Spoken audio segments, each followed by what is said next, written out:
ഏട്ടത്തി എങ്ങോട്ടാ? മാറി പ്രകാശ, ഇങ്ങനെ ആട്ടും തുപ്പും കുത്തുവാക്കും കേട്ട് ഇവിടെ നിൽക്കാൻ എനിക്ക് പറ്റില്ല. നീ വഴിന്ന് മാറ്. ഏട്ടത്തി ഇപ്പൊ എങ്ങോട്ട് പോണല്ല? ഓ പുന്നാര ഞാൻ സപ്പോർട്ടായിട്ട് എത്തിയിട്ടുണ്ട്.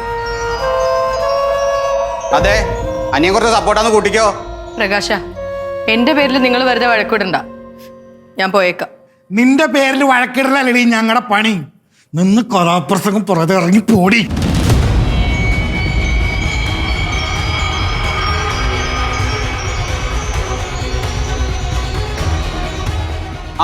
അമ്മയ്ക്കൊന്നും പറയാനില്ലേ? ഇതവരുടെ കുടുംബകാര്യമല്ലേ? ഞാൻ എന്തിനാണ് ആവശ്യമില്ലാത്ത കാര്യത്തിലൊക്കെ ഇടപെടുന്നത്? അവരെ പ്രശ്നം അവര് തന്നെ പറഞ്ഞു തീർക്കട്ടെ. കേട്ടോടാ, അമ്മ പറഞ്ഞ കേട്ടാ. അമ്മക്ക് മനസ്സിലായി എന്റെ ഭാഗത്ത് ശരി. അല്ല ദിവൻ എന്തിനാണ് ഈ ഏട്ടത്തി എന്ന് പറഞ്ഞ് കിടന്ന് ചാടുന്നത്? വല്ല കൈവശം കൊടുത്തിട്ടുണ്ടാവും. അല്ലെങ്കിൽ ഇത്രയും ഏട്ടത്തി സ്നേഹം എവിടുന്ന് വരാനാ? ഇവിടെ അമ്മക്കും കൈവശം കൊടുത്തിരുന്നു, പക്ഷെ അത് ഏറ്റില്ല. കൈവശം മനസ്സ് മുഴുവൻ വിഷമായിട്ട് നടക്കണം. നിങ്ങളോടൊന്നും പറഞ്ഞിട്ട് ഒരു കാര്യമില്ല. എന്നാലും അമ്മയ്ക്ക് എന്താ ഏട്ടത്തിയെ മനസ്സിലാവാത്ത? സ്വന്തം മോളെ പോലെ കണ്ട് എല്ലാ കാര്യത്തിനും അവളുടെ ഒപ്പത്തിനൊപ്പം നിന്ന് എന്നോട് പോലും പറയാതെയാണ് അവള് കുഞ്ഞിനെ ഇല്ലാണ്ടാക്കാൻ പോയത്. അതും അവളുടെ കൂട്ടുകാരന്റെ കൂടെ. എന്തെങ്കിലും മറക്കാനും ഒളിക്കാനും ഇല്ലാതെ ഇങ്ങനെ ചെയ്യേണ്ട കാര്യമില്ലല്ലോ. ഇത്രേ ഞാനും ചോദിച്ചുള്ളൂ. പണ്ടേ പറഞ്ഞതാ വിലക്കണെന്ന്. അപ്പൊ കൂട്ടുകാരനാണ്, ബാല്യകാല സുഹൃത്താണ്, നമുക്കൊന്നും മനസ്സിലാകാത്ത ആത്മബന്ധാണ്, എന്തൊക്കെയായിരുന്നു. ഇപ്പോഴാണ് മനസ്സിലായത് ആത്മബന്ധത്തിന്റെ അർത്ഥം.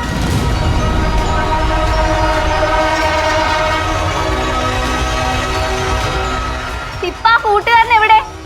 കാണാനില്ലല്ലോ. അവൻ മുങ്ങി.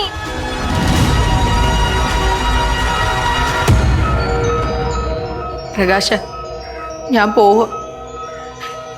ഇല്ല ഏട്ടത്തി, ഞാൻ പോകാൻ സമ്മതിക്കില്ല. നിങ്ങൾക്ക് ഇത് എന്തിന്റെ കേടാണ്? അവര് പോവാൻ നിൽക്കല്ലേ, പോട്ടെ. നിങ്ങൾ എന്തിനാ തടയുന്നത്?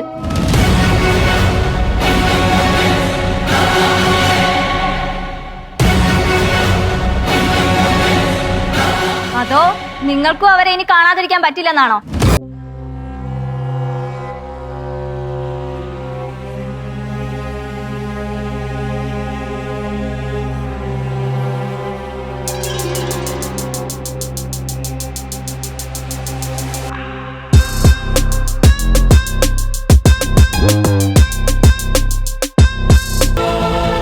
പല തവണ ഞാൻ നിന്നോട് പറഞ്ഞിട്ടുണ്ട്, നാക്കിനില്ല എന്ന് വിചാരിച്ച് വായി തോന്നി വിളിച്ചു പറയരുതെന്ന്.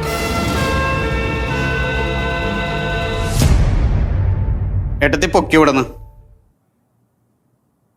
ഇവളെ പോലെയുള്ള വിഷങ്ങളുടെ കൂടെ ജീവിക്കണേ നല്ലത്. എവിടെയെങ്കിലും പോ.